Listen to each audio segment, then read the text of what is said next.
జగన్మోహన్ రెడ్డి రాజగురువు ఆంధ్రప్రదేశ్లో ఉన్న తన ఆశ్రమానికి తాళాలు వేసి తాను హిమాలయాల్లో గడపాలి అనేటువంటి నిర్ణయానికి వచ్చినట్లుగా ఒక వార్త ఇప్పుడు సోషల్ మీడియాలో చక్కర్లు కొడుతున్న నేపథ్యంలో జగన్మోహన్ రెడ్డి రాజగురువు ఎవరు, తాను ఆంధ్రప్రదేశ్లో ఉన్నటువంటి తమ ఆశ్రమాలకి ఎందుకు తాళం వేసుకుంటున్నారు, ఎందుకు హిమాలయాలకు వెళ్ళాలనుకుంటున్నారు, మిగతా జీవితాన్ని హిమాలయాల్లో గడపాలనుకుంటున్నారు అనేది మనం విశ్లేషణ చేసుకుందాం. ప్రస్తుతం మనతో పాటు ఉన్నారు ప్రముఖ రాజకీయ విశ్లేషకులు జగదేవ్ గారు. వారితో మాట్లాడదాం. జగదేవ్ గారు నమస్తే అండి. నమస్తే అండి. జగదేవ్ గారు చెప్పండి.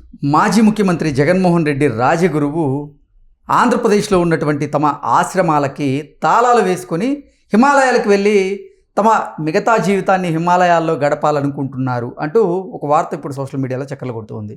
ఇంతకీ జగన్మోహన్ రెడ్డి రాజగురువు ఎవరు, ఆయన ఆంధ్రప్రదేశ్లో ఉన్న తమ ఆశ్రమాలకు ఎందుకు తాళం వేసుకొని హిమాలయాలకు వెళ్ళాలనుకుంటున్నారంటే ఏం చెప్తారు?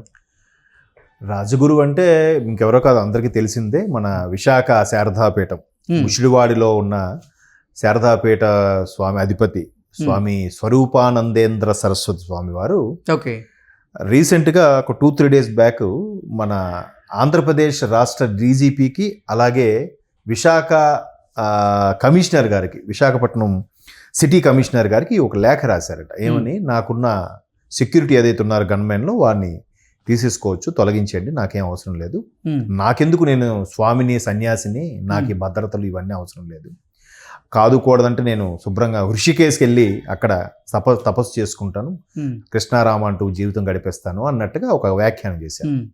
అయితే ఇప్పుడు దీని మీద రకరకాల కథనాలు, కొన్ని రకాల సందేహాలు వినిపిస్తున్నాయి. ఏంటంటే 2019 ఎన్నికలకు ముందు ఒక రాజగురువుగా మీరు అన్నట్టు, అంటే రాజులకు ఆస్థానం రాజగురువులు ఎలా ఉన్నారో అలాగా ఈయన కూడా జగన్మోహన్ రెడ్డి గారికి అన్నీ తానే, అంటే జాతకపరంగా కానీ, మతపరంగా కానీ, దైవచింతన పరంగా కానీ, ఆధ్యాత్మిక పరంగా కానీ ఈయన్ని ఒక రాజగురువుగా స్వీకరించారని, ఈయన ఏం చెప్తే జగన్మోహన్ రెడ్డి గారు అదే ఫాలో అయ్యారని కూడా మనం అప్పట్లో కొన్ని వార్తలు చూసాం.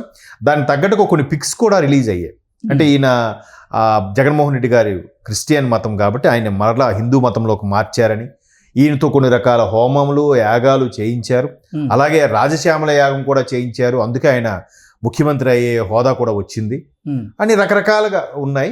దానికి తగ్గట్టు ఫోటోలు కూడా మనం అప్పుడు చూసాం.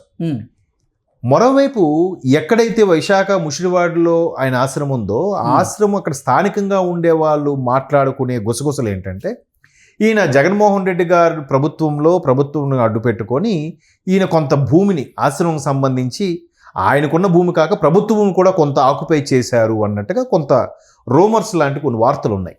మరి వాస్తవం ఎంత ఉన్నది మనకు తెలియదు.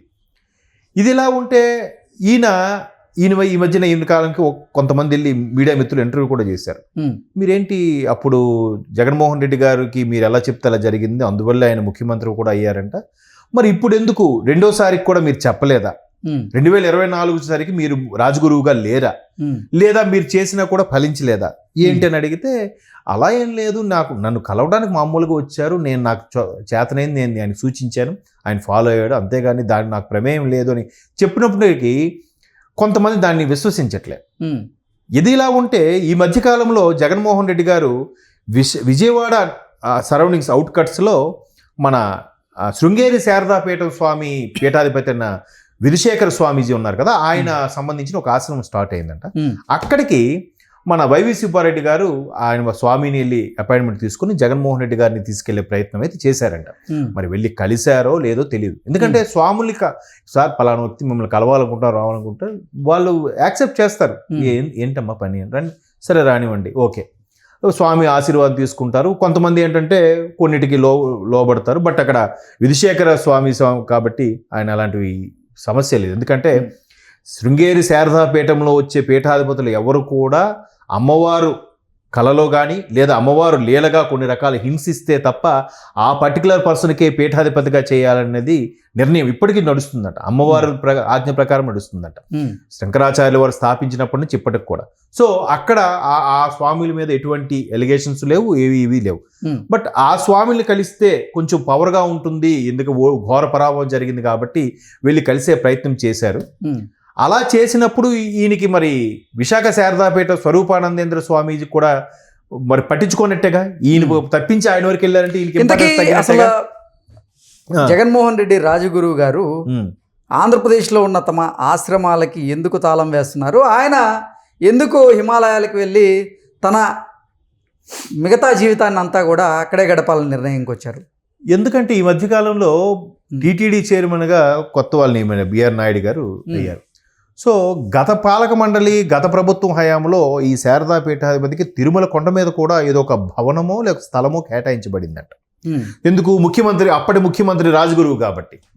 సో అది రీసెంట్గా ఈయన టీటీడీ చైర్మన్ అయ్యాక పాలక మండలి కొన్ని నిర్ణయాలతో అవి వెనక్కి తీసేసుకుంది.